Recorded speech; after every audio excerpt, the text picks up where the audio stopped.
네, 기본소득당 용해인입니다. 먼저 조태열 장관님께 한 가지만 좀 간단히 여쭤보겠습니다.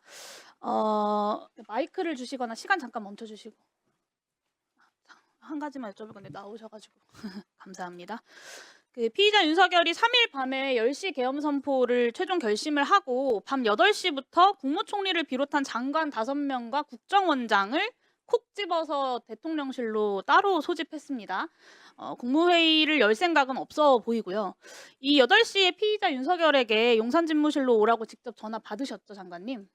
저는 대통령님으로부터 직접 받았고 거기 이유를 좀 설명하던가요? 모이는 게 아니라 한 사람씩 불려온 것으로 잘 압니다. 8시경에 모인 멤버가 먼저 있다는 말씀을 드리는 제가 건데요. 이제 들어가셔도 도착해서 들어갔을 괜찮습니다. 때는 5분만 있었습니다. 네, 별도 혹시 국정원장 지시사항을 제가 같이 받으신 바가 들어갔습니다. 있으신가요? 네? 들어가서 계엄 이야기를 들으시고 지시사항을 받으신 바가 앉자마자 있으신가요? 계속 계엄 선포한다는 말씀을 하셨습니다. 그리고 또 별도의 지시사항은 없으셨나요? 동시에 A4 용지에 하나를 A4 용지를 전달드렸습니다. 그때 받으셨고 알겠습니다. 들어가셔도 좋습니다. 이 8시 멤버 모두가 다 계엄을 대통령실에 들어가서야 비상계엄을 들었다. 그 전에는 연락을 받을 당시에는 국무회의도 비상계엄도 듣지 못했다고 답변을 하고 있습니다. 조태영 원장님께 좀 질문 드리겠습니다. 9시까지 모인 사람들은 다 국무회의 참석 배석자인데요. 국정원장님은 왜 불렀다고 하던가요? 이유를 듣지는 못했습니다만 안보와 관련되는 사항이 좀 있어서 그렇게 라고 하신 게 추측하시는 거죠? 네, 네. 추측합니다. 가서도 왜 불렀는지 따로 용건을 들으진 않으셨나요? 듣진 않으셨나요? 없었습니다. 그리고 따로 문건을 받거나 지시사항을 받으신 것도 없으신가요? 없었습니다. 그러면 계엄 실무 편란상 그 대통령은 계엄을 선포하기 이전에 두 곳의 심의를 거치게 되어 있습니다. 하나가 국무회의고 그 전에 이제 국가안전보장회의 NSC를 열어야 한다고 되어 있는데요. 이게 박근혜 정부 기무사에서 작성했던 2017년 문건에도 나오고 국가전쟁 지도지침에도 이 절차가 명시되어 있다고 합니다. 국가안보실장이셨으니까 저보다 더 잘 아실 것 같은데 공교롭게도 앞서 말한 이 8시에 먼저 연락을 받은 멤버들의 공통점이 딱 한 가지가 있습니다. 바로 NSC 구성원이라는 점입니다. 조태영 원장님 혹시 12월 3일에 NSC가 개최된 바가 있습니까? 없습니다. 그리고 혹시 그러면 법무부 장관은 멤버가 아닌 것으로 알고 개최를 시도하신 바 있으십니까? 없습니다. 네.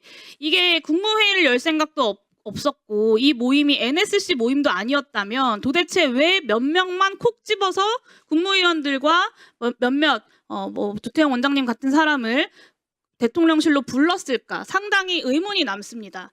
저는 이 회의가 핵심 계통에 있는 사람들에게 계엄 전 지시사항을 전달하는 자리였을 거라고 생각을 하는데요. 3월 말 22대 총선을 앞두고 피의자 윤석열이 같이 식사하시면서 비상대권을 언급했다라고 공소장에 나와 있는데 그런 기억이 없다라고 답변을 하셨어요. 맞습니까? 맞습니다. 네, 공소장에는 그렇게 나와 있습니다. 그 이후에도 김용현과 소위 그 충성 장군들이 지속적으로 비상계엄을 수차례 얘기했다는 건 알고 계시죠? 공소장이 나온 다음에 언론 보도를 통해서 아셨고 여기 계신 분들이 다 아시는 것처럼 거의 9개월 동안 국방부 장관을 비롯한 군 장성들과 피의자 윤석열이 치밀하게 이 비상계엄을 기획하고 검토를 했습니다. 저는 절차적 요건 정도는 얼마든지 검토할 수 있는 시간과 그런 경험이 있었다고 생각하는데요. 당일 국무위원들이 아니라 NSC 멤버십으로 추정되는 8시 멤버만 소집을 했습니다. 국무회의를 소집할 생각 자체가 없었고 NSC도 열려고 한 것이 아니다라고 오늘 증언을 했습니다. 이 어떤 절차적 요건도 충족할 생각과 의지 자체가 없었다는 정확한 증거라고 생각하고요.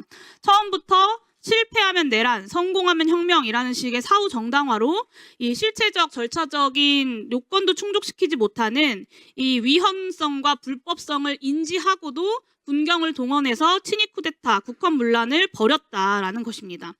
그러면 도대체 왜 이 12월 3일 안건도 없이 회의록도 없이 그리고 부서도 없이 국무회의로 조작된 채로 남겨져 있는 이 조악하기 짝이 없는 국무위원 모임, 국무조정실에서 이제 국무위원 모임이라는 표현을 쓰던데 이건 누가 만든 건가? 부를 생각도 없었던 국무위원 몇 사람을 9시 넘어서 더 불러가지고 국무회의 정족수 11명을 채우고 마치 소집된 것처럼 꾸며서 절차적 요건을 충족한 것처럼 조작하려고 했던 내란 공범이 누구인가를 묻지 않을 수가 없습니다. 박성재 장관님께 한 가지만 더 여쭤보겠습니다. 이날 8시에 전화 받고 30분 후에 대통령실 도착하셨습니다. 이 회의에서 국무위원을 더 불러야 한다. 국무회의를 열어야 한다. 이렇게 제안하신 분이 누굽니까? 누구지 제가 명확하지는 않지만 저도 이런 심의라는 규정을 그 자리에서 이렇게 검색해서 심의라는 게 있다. 이 부분이 거쳐야 되는 거 아닌가 하는 이야기를 여러분들이 이야기하시죠. 네. 한덕수 국무총리께서 이미 국회에서 수차례 본인이 이제 국무위원을 소집해서 국무회의를 명분으로 설득하기 위해 직접 소집했다 이렇게 말씀을 하시지 않았습니까? 네. 오늘도 그 입장에는 변함이 없으신 그렇습니다. 거죠? 네. 근데 사실 비상계엄을 막고자 했다면 이 국무회의로 심의 자체를 막는 것이 더 상식적입니다. 뭐 예를 들면 최상목 부총리는 내가 서명을 하지 않음으로써 이 회의의 절차적 정당성을 부여하지 않겠다라고 하고 박차고 나갔던 것 아닙니까? 그런데 국무회의를 열어야 한다고 이 비상계엄을 막기 위해서 그랬다라는 건 좀 납득하기 어렵다는 것이고요. 시간 잠깐 멈춰주시고 김서구 차관님 앞으로 잠깐 나와주십시오.